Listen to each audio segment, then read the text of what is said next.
আলহামদুলিল্লাহ রবিল আলমিন ওসলাতু ওসালাম আলা আশরাফিল আম্বিয়া ওয়াল মুরসালিন ওয়া আলা আলিহি ওয়া সাহবিহি আজমাইন। সহিহ বুখারী 42 নম্বর হাদিস।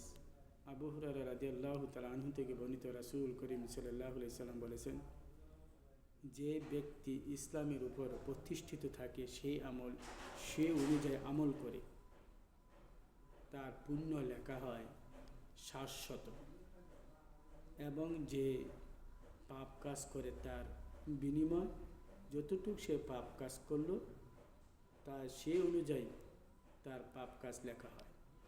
তদ্রুপ মানে একটা কাজ করলো তাকে একটাই কি দেওয়া হলো।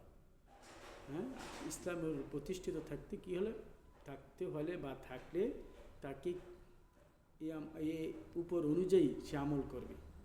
তার 700, হ্যাঁ, এক হতে 700 কোনো হাদিসে এসেছে, আর যে 700 এই হাদিসের কথা বলেছে। আবার কোনো হাদিসে আছে যে লক্ষাধিকের কথা বলেছেন। আলহামদুলিল্লাহ, আল্লাহ পাকের ইচ্ছা। আল্লাহ সব দিলে আল্লাহ বলছেন এটা আমার ইচ্ছা, কাউকে হিসাব নিবে কাউকে হিসাব নিবে না, এটা আল্লাহ পাকের ইচ্ছা। তা আমরা যেন এই হাদিস অনুযায়ী যে চলি। কোরআন তো আর সব কথা নাই, কোরআনে আল্লাহ তাআলা বলেছেন সহজ ভাষা, কিন্তু কোরআনের ধারক সমুক্তা একটা আয়াত যদি আপনি কি ব্যাখ্যা বিশ্লেষণ করতে যান, ঘন্টায় ঘন্টায় তাফসীর করতে পারবে যারা ভালো আলোচক বা যারা ভালো কোরআন হাদিস নিয়ে গবেষণা করে। দেখেন আল্লাহ তাআলা বলছেন, আউযু বিল্লাহি মিনাশ শাইতানির রাজিম, বিসমিল্লাহির রহমানির রহিম, ইয়া আইয়ুহাল্লাযীনা আমানু কুতিবা আলাইকুমুস সিয়াম কামা কুতিবা আলাল্লাযীনা মিন ক্বাবলিকুম লাআল্লাকুম তাত্তাকুন। এইটা ছোট্ট একটা আয়াত। হে মুমিনরা, বিশ্বাসীরা, তোমাদের উপর রোজা ফরজ করা হয়েছে, পূর্ববর্তী লোকদের উপর রোজা ফরজ করা হয়েছিল যাতে তোমরা মুত্তাকিন হতে পারো। দেখছেন, কিন্তু এই আয়াতটা যদি আপনি ব্যাখ্যা করতে যান, গোটা রমজানের অনেক শত শত হাদিস আছে, সব হাদিসগুলো এই কোরআনে আয়াত ভিতরে প্রবেশ করবে। তাহলে আমরা কি করি? এই হাদিস অনুযায়ী চলি।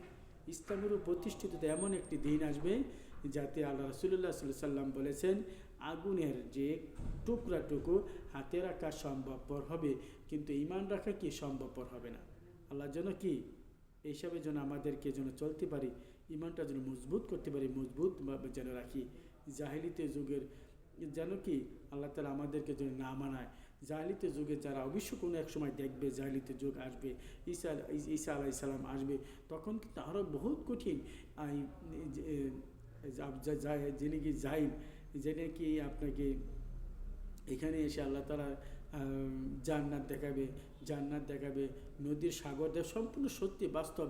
এইগুলো দেখে কিন্তু কি অনেকে আপনার তার প্রতি চলে যাবে। আল্লাহ যেন আমাদেরকে যেন বিশ্বাস থাকতে হবে সে কোনো কেউ নয়, সে আমাদের আল্লাহ নয়, সে আমাদের রব নয়, সে আমাদের সৃষ্টিকর্তা নয়। সৃষ্টিকর্তা এইভাবে আসবে না, পালনকর্তা এইভাবে আসবে না, পালনকর্তা লোকের সামনে এইভাবে দেখা করবে না। একমাত্র পালনকর্তা দেখা করবে আমাদের কোথায়? জান্নাতে আমাদেরকে পালন করতে দেখা করবে, কিন্তু এটার প্রতি একই বিশ্বাস আমাদের থাকতে হবে। বারাকাল্লাহ খায়। আসসালামু আলাইকুম ওয়া রাহমাতুল্লাহি ওয়া বারাকাতুহু।